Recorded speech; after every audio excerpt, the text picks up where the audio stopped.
Hey guys, this is John, and I'm playing Maestro ASK in the 3-minute pool on ICC. Um, He's opening with a Fianchetto setup. This guy. Yep, I've played this guy before in this exact same line. He always seems to do this. Okay, I'm trying to remember my conclusions about this variation last time I played him. It's a 3-minute game though, so I gotta play pretty quick. I think he plays F3 now is the thing. He voluntarily shuts in his bishop. Is that it? I can't remember. Cannot recall. I usually play bishop g4 here, as I recall. Okay, I'm going to take this time. I'm just going to play it this way. I'm going to give it check. And simple development. That's what we're going to do. We're not going to do anything too complicated. The only downside is I bet he's played a position of this type many times in his chess career. I mean, if he's playing this opening, chances are good that he's done this type of thing before. It's not his first rodeo. Let's play h5. Let's see if we can go h4. We'll take with the knight. He puts the stop to h4. Yeah, I mean, the position is completely fine for black. I'm going to reroute this knight. This is just an endgame. I mean, the better player is going to win this game. The better player within this endgame is going to win this game. I'm going to go here, and then maybe knight b6 is an option. I could take... Well, I can't take. I can do knight to b3.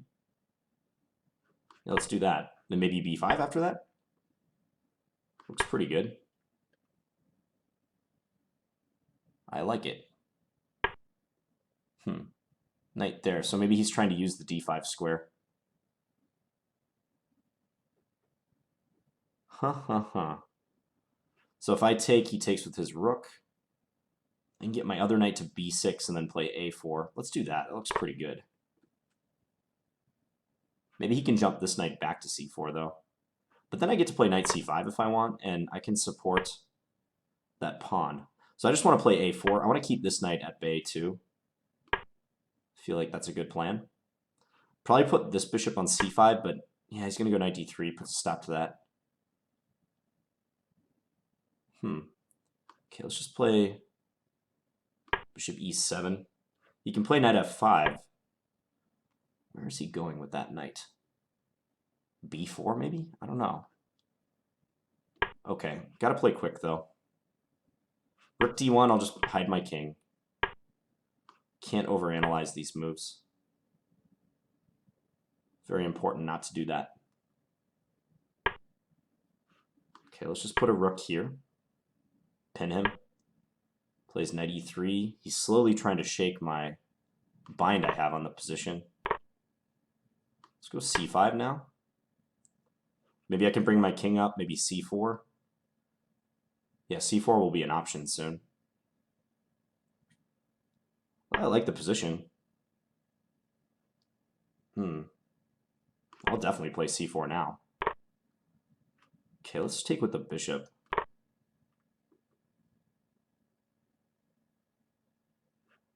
And then, of course, we're going to have to take that way when he captures. He might not capture, though. I don't know. If he doesn't, his knight is going to have a hard time doing anything, though. We're down a little bit on the clock. But I'm not concerned. His rook is, in deep trouble. How's that piece ever going to get relevant, at least in the current scenario? Let's just do this.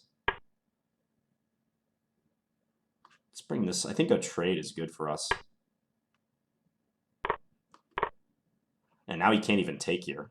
I can just play rook d8, d2 maybe. Maybe first put the king on b5. He can play knight a2, but I'm just going to go rook d8. Rook d8 is coming.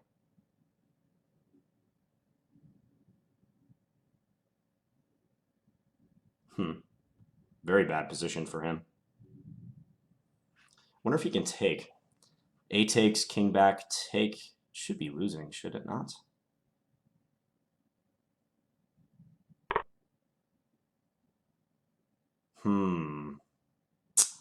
This is actually kind of a tough decision.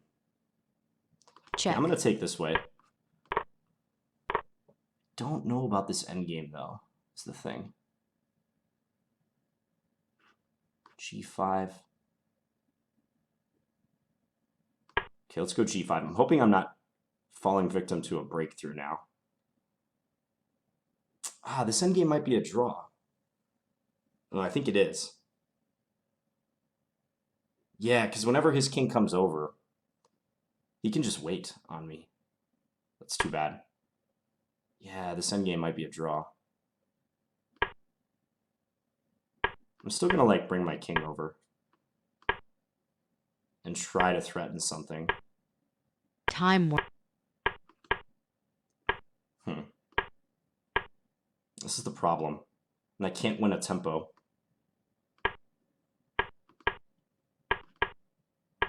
I'm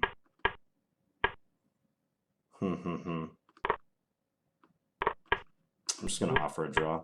Draw? Yeah, miscalculated that pawn endgame. Completely miscalculated that. Yeah, I should have taken with the c-pawn, but I was worried that after king d2, rook check, king e2, that I would not be able to infiltrate somehow. Huh. Well, that's annoying, because I had a very strong position and a huge strategic advantage. Let's take a look. So he plays this setup with like g3 and then e4, but I mean, it's not very good. It just seems like kind of a pet setup that he likes for whatever reason. Check. So I gave a check and then dropped the bishop back. This is fine. I think the first half of this game went pretty well. a5 just to stake out some space on the queen side. Bishop b3 could be played here. Attacking a4, and if he takes, I get to take with my knight, forking the rook and the bishop. So I played h5. I think this is useful, maybe to threaten h4 in various positions. Now this knight seems misplaced, like it doesn't really have anywhere to go in relation to his pawns, so that's why I dropped it back to d7. f6 just to reinforce the center. Yeah, and now I wanted to try to get both knights working on the queen side, so that's why I did this. Knight into b3, and then b5. And I thought this was going well. I thought I had an edge at this point. This move might be faulty from him. I think his point with that move is like he's trying to utilize the d5 square. Like he might think about taking and then playing the knight into d5. But I took here, leaving the pawn on c6. Even though this splits up my pawns, I get some nice tempo moves like knight b6, and then I can anchor my other knight in on b3. Looks like knight b6 is also good. Attacking this pawn, forcing a trade, and then I keep an eye on the d5 square too. So that's a good move. Knight b6, he played the rook back to a2. a4, yep. Bishop e7. Move my king out. So I have a space advantage now. And it seemed to get better and better. The computer thinks the game is about equal. But round about here, especially when I got in c5, I was feeling very confident. Because this position just looks incredibly cramped to me. So c4, yeah, I guess I could preempt this with a capture on d1 first. That might be more accurate, just to reduce the material. Because the more pieces that get exchanged, yeah, and I wouldn't have to divert my bishop to d8 too if I didn't allow rook takes d8. But the more pieces that get exchanged, the more I think it highlights the fact that he has pretty poor remaining pieces, really. Now he went rook a3.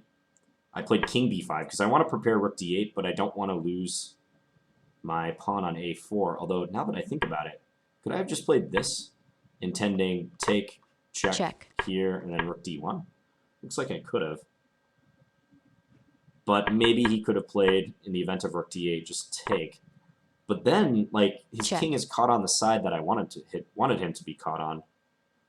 Yeah, like, in the game I was worried, like, his king would be over here, defending, like, f3 and also monitoring d2, d1. But this should be winning now. Like, king c1, I get my rook in. Yeah, I don't think he can hold this position. Rook here, king b5, check, king c5. I'm just going to win his pawn, yeah. And then I'm giving a check. His b pawn will be lost too. Like, say, I don't know, something like this. I know I'm probably not playing the best moves for him, but like something along these lines. And he can't defend the b pawn because there's no rook a2. So maybe I could have played rook d8 right away. But I played the king up. He took... Check. Uh-oh, the computer says this is winning. What did I miss? So if I had played king a4, king b2, and now g5... yeah, that puts him in Zugzwang, doesn't it? Such a simple thing. I was kind of worried about breakthroughs like this, but I queened faster than him. Is the problem. I queen 1 tempo before him and simultaneously stop him queening 2. Well, that was a very simple calculation. I'm not sure how I missed that. Yeah, that's direct too. Like king A4, king B2, and now G5. And all he can do is hope for a breakthrough, but it's not going to happen.